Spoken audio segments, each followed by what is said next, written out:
everybody, and welcome to Cold Turkey. And I have a very special guest I'm interviewing tonight. And this is Lee Marvin Hitchman from Manchester, is it, Lee? Marvin? It is indeed Manchester, rainy Manchester, Paul, yeah. Manchester, man. And I first saw Marvin's story on the Lad Bible, one of their good issues, I would say. It was a fascinating story, and I think the thumbnail was, and it's the same as your book. You've written a book, Marvin, yeah? I have indeed, yeah. I've got a book out now called Born in Prison, the book's called. Yeah, how I survived a few different things as well, but we'll get into that as we go on if you want, Paul. Yeah, no problem. So I was born in prison to two drug addict parents.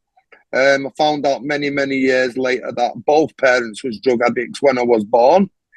I was left in a prison while they went back down south. My mum was being told that if she signed me away, I would be given to two doctors. So she went with that. Her situation wasn't very good. She was a drug addict. Her and my potential dad was both on drugs. So her thinking, he's going to be given to two doctors was a good proposition. So she eventually signed the paperwork, but she didn't sign the paperwork for a good, I think I was 15 months old when I actually got fully signed away. By that time, I'd spent a little bit of time with adopted parents and been in an orphanage as well. So I went from somewhere from the prison to an orphanage outside the prison with all our daily prison babies in. And then I spent time in there, and eventually I was adopted out then to a Welsh woman and a Jamaican man. They wasn't doctors at all. It was my dad. My adoptive dad was a factory worker, and my mum was a stay-at-home mum who used to foster kids and stuff. So I did quite bad growing up. Straight away, I jumped straight into taking things what wasn't mine, Paul. I always, for some reason, I think because I never had anything and I'd lost everything, I think that stuck with me because somewhere deep in my psyche, I can still remember, I know it sounds weird, but it's true. I can still remember my mum's last time she held me in her arms, all right? So I can feel that dark energy absorbed in me somewhere. And that energy stuck with me all my life. So from when I was very young, I was told that I was special and I was picked. I think the memory of my mum letting me go stuck with me. So I was very traumatized as a child. So I'd grab my pillow and I'd bang my head off the pillow. Like at night, trying to go to sleep, I'd literally hold the pillow and just bang my head off it. Count to hundreds before I fell asleep. And then I'd fall asleep and I'd have this dream that I was mopping the floor with my mum. And I'd wake up and I'd be piss wet through. And my adoptive daddy didn't know how to handle it. He was very limited in his thinking. So he was violent. He only knew how to be violent. And that's the only way he knew how to deal with me. So he used violence from a very young age. That caused me to just rebel even more. I mean, from him doing that, I ran away from him from very, very young. I used to run away from home a lot and I'd get brought back by the police and stuff like that. So one day, out of these empty houses, like there was a lot of derelict empty houses in Manchester at the time, in Ancoats, where I was from, right next to the city centre, because there was a lot of mills and stuff on the estate, what was all derelict. So not a lot of people wanted to live on there. So I used to be in and out of all the mills and the empty houses as a kid. So one day I've gone in an empty house as normal, mooching around, looking in the kitchen, gone up the stairs. There was a door. Someone had pushed the door up against a bedroom. So I pushed it over and the door fell over and it fell over someone asleep. And I got scared. I was only about 8 years of age, got scared, ran away, ran home. And I'm at home and I kept thinking about him in my bedroom and I'm thinking, what was he doing? Because I seen like loads of bags and like pots in the room. So I went back the next day and he wasn't there. And there was loads of glue pots there. And there was loads of glue pots there. So we'd been glue sniffing. So there was empty bags and glue around. And I started getting the bags and I could see what he'd been doing. So I'm trying to blow in the bags, putting air in them, getting a little buzz off it. And it started hitting my brain. And I thought, wow, drugs. This is what they've been doing, all these lads. You know what I mean? I could see them doing it, and I thought, right, this is it. And this glue like hit my brain, and it gave me this instant escape. Right. So, as unhappy as I was, that escape for me, even though it was wrong, it felt right to me. So I kept chasing that. Okay, I'd be in all the empty houses looking for the glue sniffers, and I'd be following them, and then using the substances afterwards and stuff. And then all the other lads was doing it and all that. So there was a lot of following the fashion of others, really. And then there was a lot of car crime and stuff on my area. Like there was older lads who was committing crime. So we used to be in and out of all the stolen cars, what they'd leave on the estates. And we'd be trying to push them to get them started. And we'd get chases off the police and stuff. And I'd be running, and the adrenaline that it'd give me would like be a sweet release, if that makes any sense. Yeah, 100%. It did to me at the time. Yeah, it did to me at the time, Paul. It felt really, really like the excitement of getting a policeman's hat on my head and stuff like that was great to me, all right? Yeah. So then I used to pinch out the little local supermarkets and stuff like that. And then as I got older, then I started going into the city centre and getting into shoplifting. So I can remember very young being caught a few times, nicking toys, just basic stuff, yeah. Yep. So we want much money in our house. My dad and my adoptive mum and adoptive mum didn't have much money. My dad was a factory line worker, as I said. So we only went on holiday once every blue moon, like every couple of years, to Blackpool or something like that, yeah. We'd save up all year to try and get me something for Christmas decent and stuff. But there wasn't much money in our house. So me getting those little toys was real. I got caught a couple of times and got in big trouble. And I was still troubled. I was thinking about my birth parents a lot and stuff like that, especially my mum. I didn't really think about my dad for some reason. It was just my mum. So when I got older, we moved house. We moved, like, it seemed to me like it was a million miles away, but it was only over the estate. And then I got, to put a long story short, I was sexually abused. Yes. So I went back to what I knew best, which was gas and glue. Okay. Mm-hmm. But I found gas.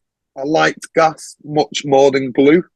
So I was a butane gas head from very, very young, sticking it up my sleeve, walking through the city centre doing gas.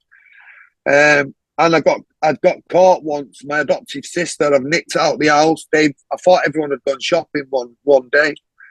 So I've gone straight to my mum's gas, got it out the cupboard. I'm sat there, and I had an hallucination that my adoptive sister was walking down the stairs.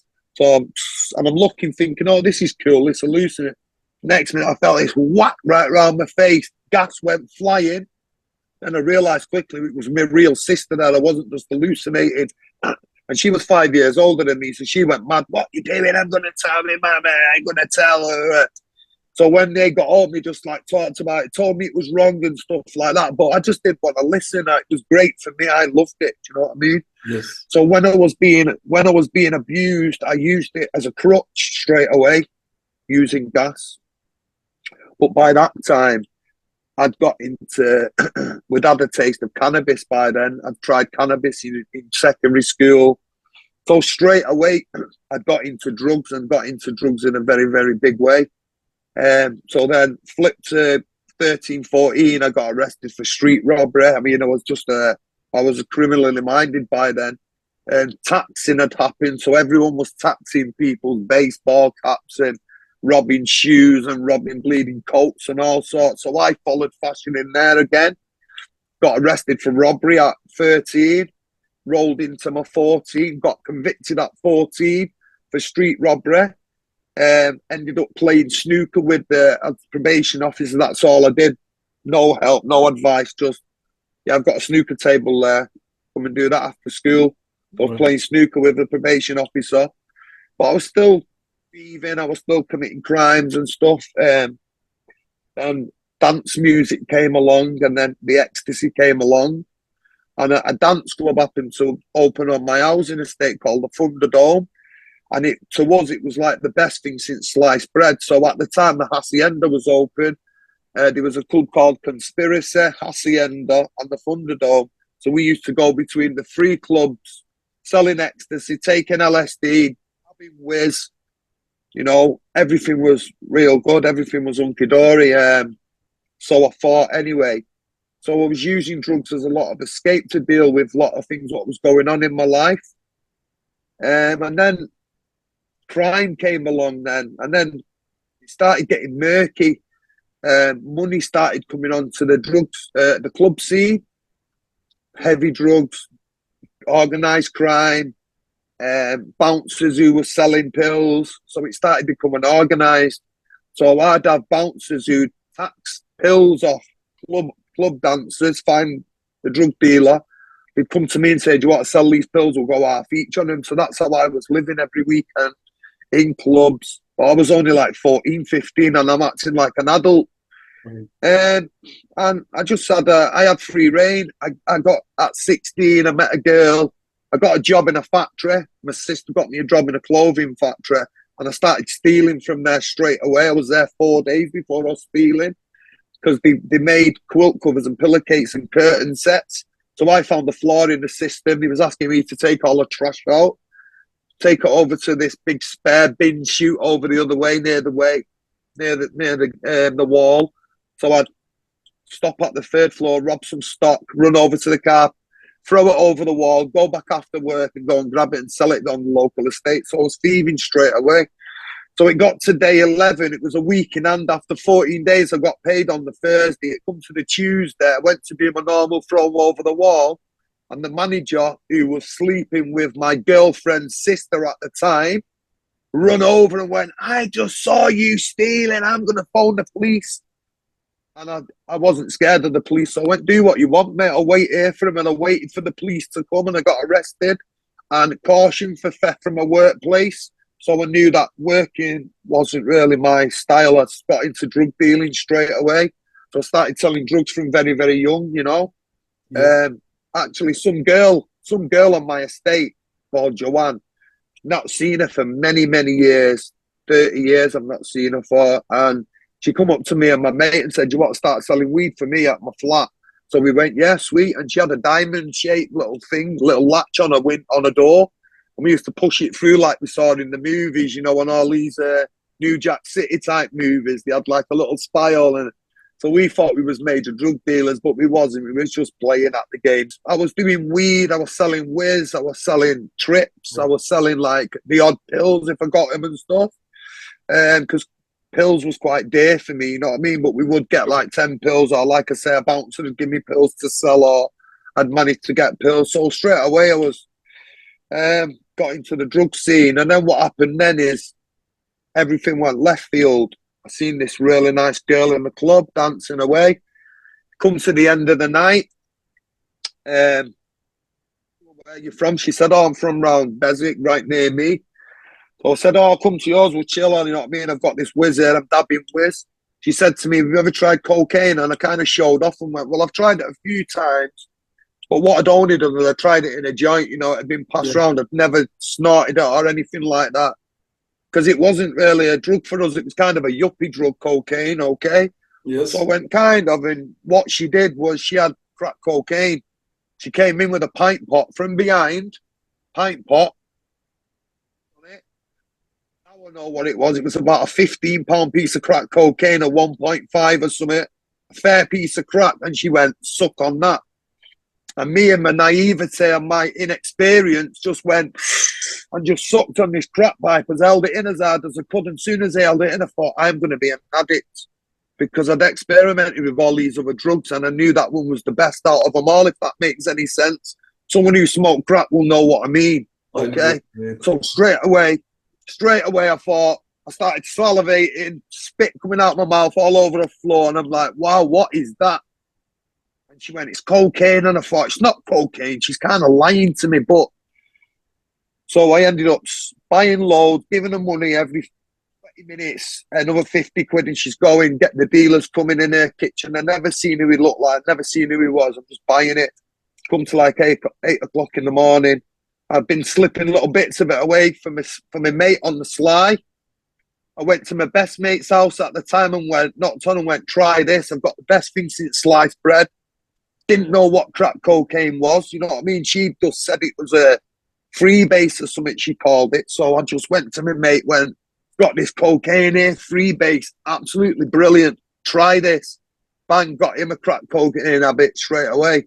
Regretted that to the rest of my days. Regret it to this day. Yeah. And where did it take you? That crack addiction? Where did that take you to the lows that took you? If you could talk a bit about that, Marvin. Wow, the lows it took me to, mate, was the depths of hell, really. I ended up going to, well, at the time, there was a lot of gun crime in Manchester. As a lot of people know, there was the Gooch and the Pepper Hill gang war, what went on.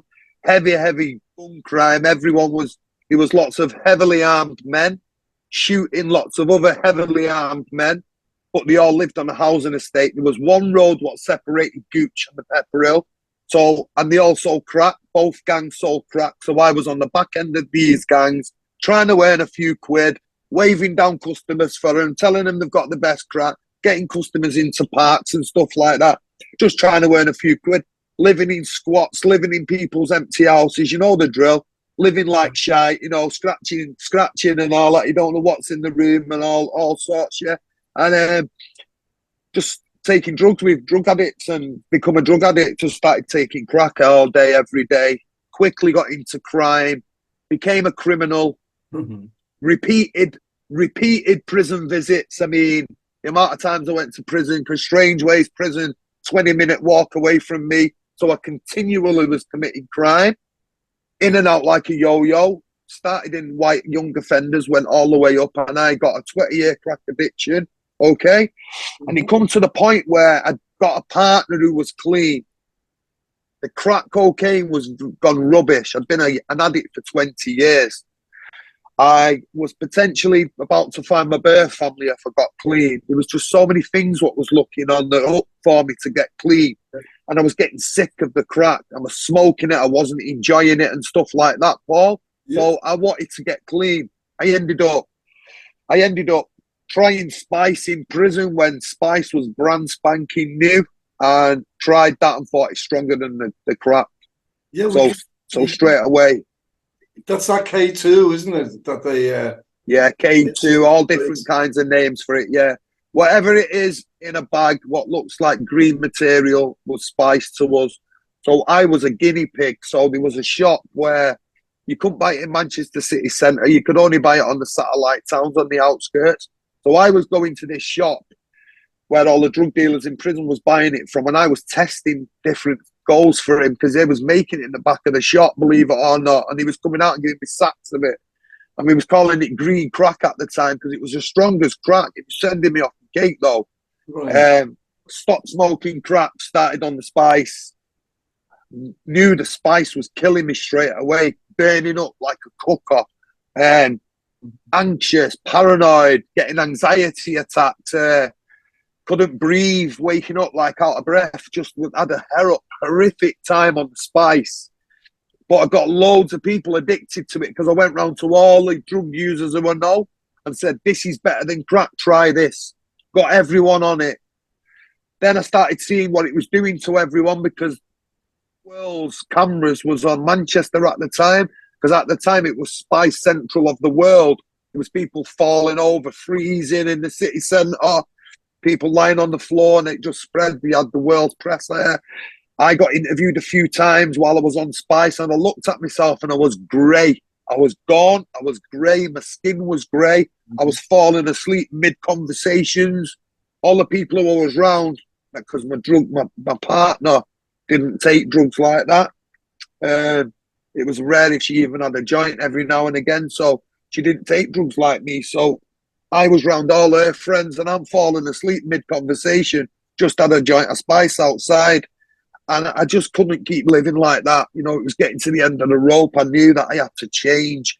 I felt like I needed to change, and I just needed those tools. Marvin, at that stage, just to get a sense, I was getting up to 40 then. I'm 49 now. 49. So I was just coming to, yeah, I'm 49 now. So I was just past 35 when I really had to look at myself, and I thought, wow, I'm getting up for 20 years on the crack. I tried it when I was 17. I'm now like getting up to 37. I've got to change. And luckily for me, I had a partner, like I say, who didn't take drugs. So I had somewhere to, when you fall in the depths of hell, yeah, somewhere I could latch onto before I fell. sure. So when I was taking drugs up till 9, 10 o'clock at night, I always knew I had a bed to go to. So I was lucky. Thank God I was lucky that way. Because my partner, good, strong Irish woman from Dunleary, don't take no C, you know what I mean? Tells me how it is, she was telling me. There's a great story how you met your lady. I was watching that. It's in the lad book. Do you want to cover that for us? Sure, mate. Sure, yeah. So what happened is my town, there's a red light area in my town. It come to New Year's Eve. I'd just been released from yet another prison sentence, so I'm on licence. New Year's Eve, I'd just been smoking crack at my friend's house. I'm out on a BMX with a full-face balaclava on in the city centre. I mean, for some reason, you could just get away with it then. There wasn't cameras around then. I'm talking like 17 years ago this year, 2006. And I see this guy who I know, and this guy puts girls on the beat, forces them onto drugs, he makes them take crack cocaine, he'll make them take heroin, he'll put them in a short skirt, and he'll push them out. He'll beat them up, and he'll push you out onto the beat. Yeah. And I seen him with this girl, and I thought, what is he doing with her? I just got this. And I just went over and went, you better leave her alone. And he went, what? I went, I know what you're up to with her. You better leave her alone. If I see her on that beat in a bit, I'm coming for you. And he was like, oh, Marv, I'm not. I swear down, I'm not going to put her there, no way. And he made an excuse to go in a newsagent. And I said to her, what are you doing with him? I said, he will put you on the beat. Are you on that game? She said, how the fuck are you talking to him? And I went, he will get you on the game. You better watch yourself, you. I said, take my number, and if you need me for anything, ring me. And she was with this girl, and this girl who she was with was an actual prostitute who I knew. And I don't know if they was together, but she started speaking to her, and she went, nah, he's safe in meaning me. He won't do, because I wasn't known for putting girls on the beat and all that. That wasn't my cup of tea. Sure. I had a lot of friends who was on the beat, but I was a grafter, so I was a thief. So I couldn't wait around for a girl to make money. That'd take too long for me. I'd be in all the cars on the car park while they was doing business. I was just a thief, so I couldn't wait for them. So that wasn't my bag, taking money off the working girls. I used to like to make my own money. So I was known as someone who wouldn't be like a ponce and whatnot. So I give him a number. And I took hers off her. And I phoned her at about 11 at New Year's Eve, and she burst into tears. I went, he's just beat me up, just hit me. And I went, what?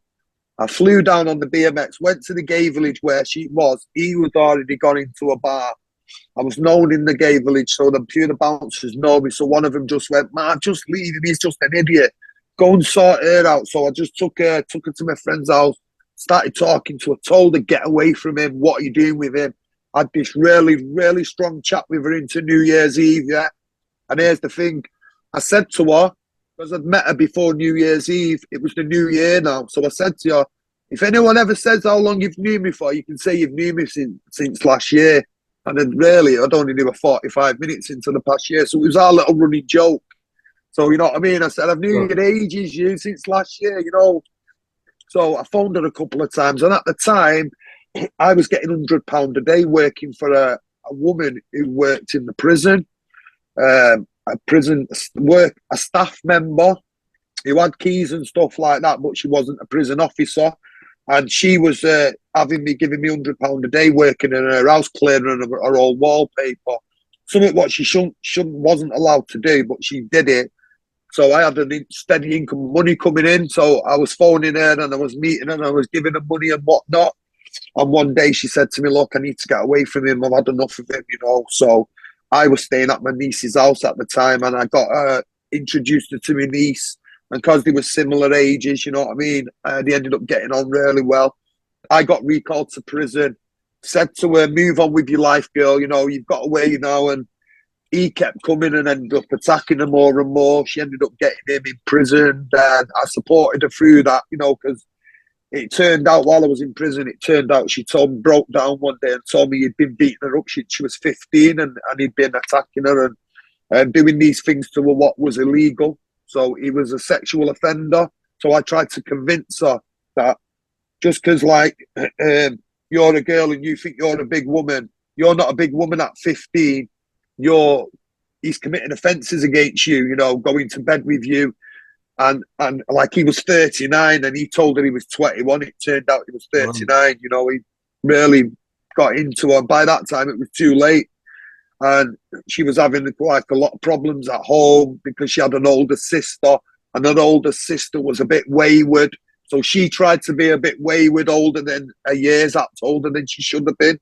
And she could ended up coming stuck at home. So she was kind of stuck between her mum and dad's house and my niece's house. Ended up building up the courage to get him locked up for committing them sexual offences against the wife when she was 15. Right. And he ended up getting 6.5 years in prison, which I supported fully, because any man who has sex with a girl at 15 is actually committing sexual offences. But he was telling her, you know, he was trying to convince her that it wasn't a crime when it is a crime and it was wrong. So I had to convince her that it was wrong, you know. Yeah. So that's how I met. Her, and we've been together ever since. Yeah. But she was. Would you say, Marvin, she was very instrumental in helping you get your head together? You know, because at this stage you met her, you were addicted, yeah. So I was an addict, time from when you met her till you managed to actually get it. What happened, bro? Oh yeah, there was many years. Tell us about that. How did you get off the actual?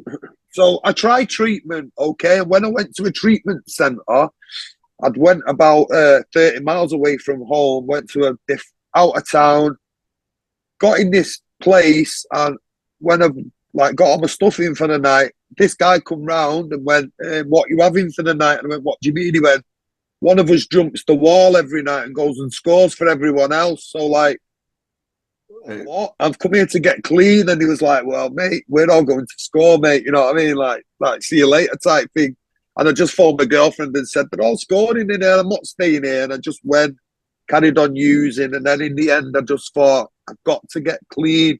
Ice was killing me, like I say. Yeah. I managed to get off the crack. You know, I didn't relapse. I've never touched it. I've never touched it since, you know what I mean? And it's been getting on over 11 years, 12 years now, yeah. 20 years ago. Yeah. Isn't it? You know, yeah. I managed to, I was on crack for 20 years from 17 to 37.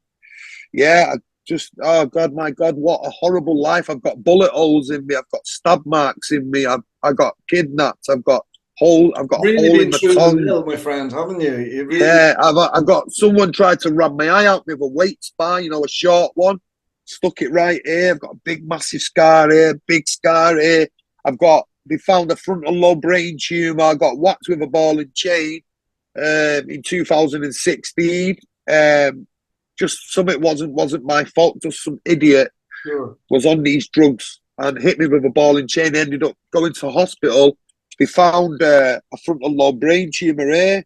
Luckily, it's not growing at any fast rate. What's going to kill me yet? But I get it checked every year, so it's quite a daunting time every year I go through. You know, to get this dye in my blood. Checks my brain, you know, and then they go through all this rigmarole of saying it's okay for now, maybe another year. I've got a neurosurgeon and a neurologist, you know, so I've got a lot of things going on. That resulted in a few health issues. Like now I've got a bad spine and stuff, you know, off the injury. But what a warning and what a give is, I was taking a lot of nitrous oxide, okay? And nitrous oxide is like the balloon thing, what all the kids was doing, the balloons. Sure. So I was doing them and I was doing boxes and boxes and boxes of them. And I got a really bad spine. And now it's coming out now that they damage your spine. So I just want to give that warning to the kids. Everyone who's doing them nitrous oxide, have a look at what damages it's doing because it's just coming out now. So if you're getting a stiff spine and your back's hurting a little bit, take a look at the balloons. I just wanted to give that warning. I appreciate that, man. Absolutely, because that's a new, seems to be a new phenomenon.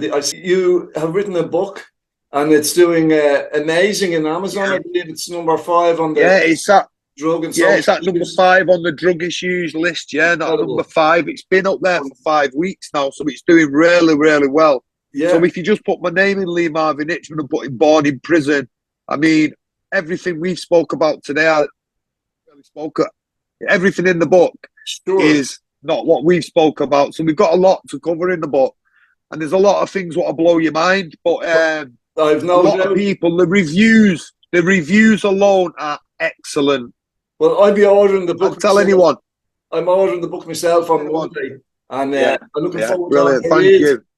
All I'd say to people is try to think of the drug what you're taking. If you're still a user, look at it as this tiny little chemical, what is changing another chemical within your brain. That is all drugs do.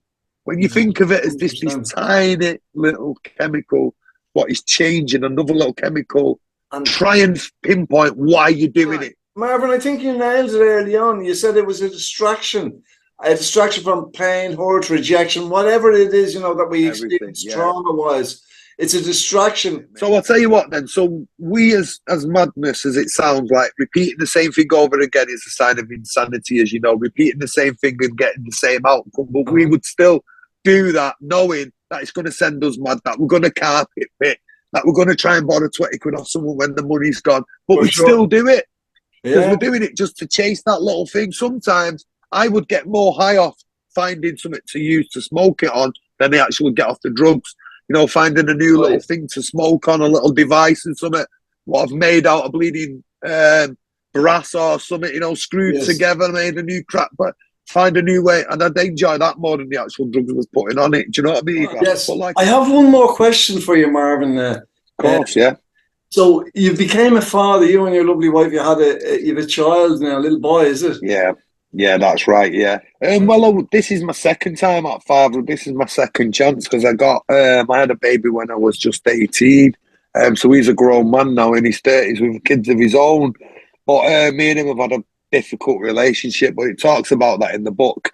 But having a son now has just changed my life for the better. It's just like a dream come true. It's been wonderful to speak with you, Marvin. Thank you, Paul. It really has, and I would encourage everybody to get Marvin's book. Born in Prison. How I survived shootings, stabbings, prison, crack addiction, Manchester gangs, and dog attacks. The full title. And any one of those things could take one out. It's testament to your strength of character, and then you have a great message. Thank you. People of redemption. Definitely. Definitely. I tell everyone that. I'd give a bit of insight to everyone that you've got the keys yourself. You who did it.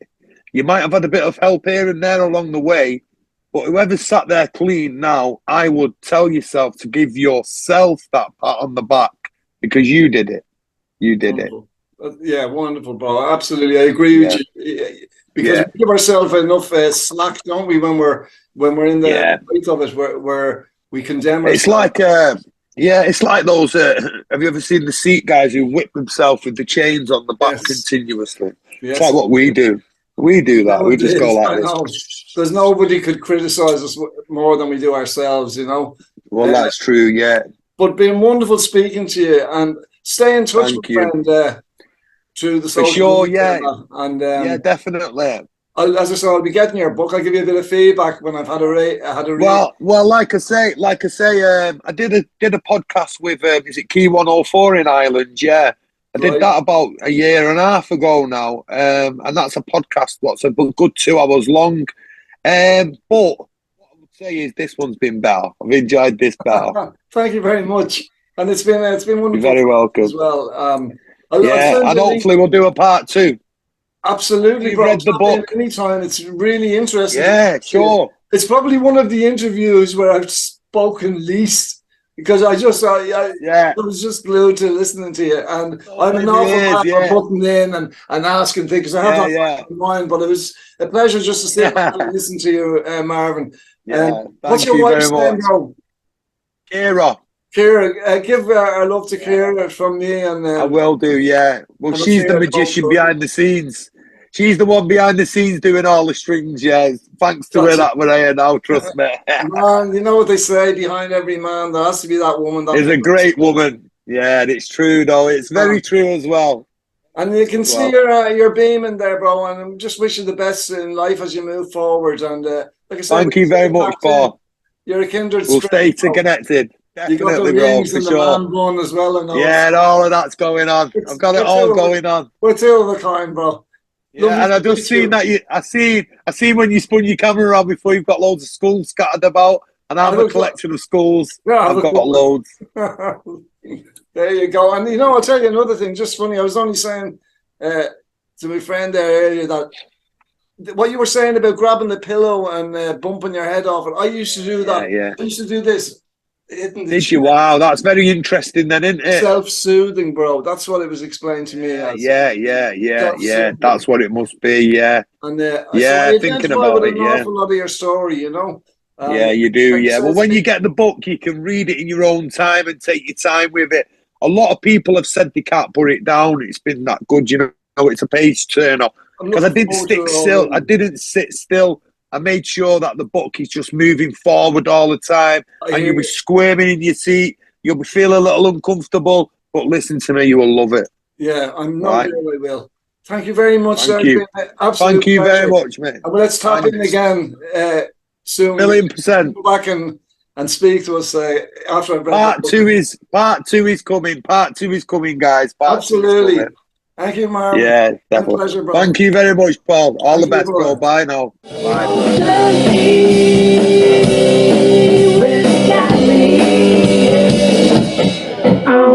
Bye.